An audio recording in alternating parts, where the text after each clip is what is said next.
एक समय की बात है, एक राजा ने अपने सैनिकों को सड़क के बीच एक बड़ी चट्टान रखने के लिए कहा।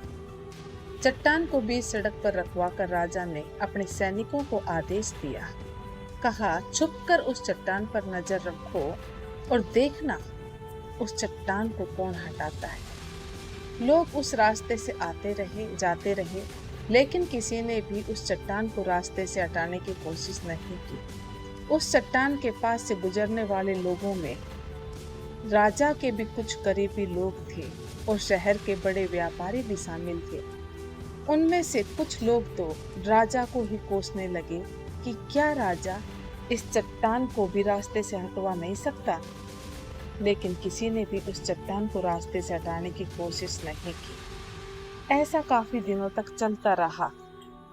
कुछ समय के उपरांत एक किसान वहां से गुजरा। उसने चट्टान को बीच सड़क पर पड़े देखा और सोचा, ये कितनों को कष्ट देती होगी, और एक मजबूत लाठी से उस चट्टान को हटाने का प्रयास करने लगा। काफी कोशिश के बाद उस किसान ने उस चट्टान को बीच रास्ते से हटा दिया और वो वहां से जाने लगा। तभी उसकी नजर एक पोटली पर पड़ी, जो ठीक उसी जगह पर पड़ी थी जहाँ से उसने चट्टान उठाई थी।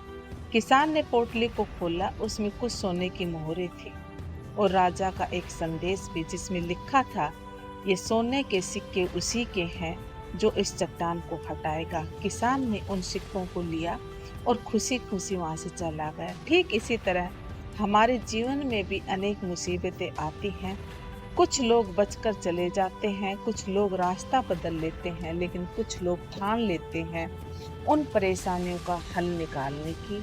और ऐसे ही लोग मुश्किलों में संभावनाएं और संभावनाओं में छिपे अवसर खोज लेते हैं। मजबूत इरादे और नेक दिल के साथ की गई कोशिशों के परिणाम हमेशा बहुत अच्छे होते हैं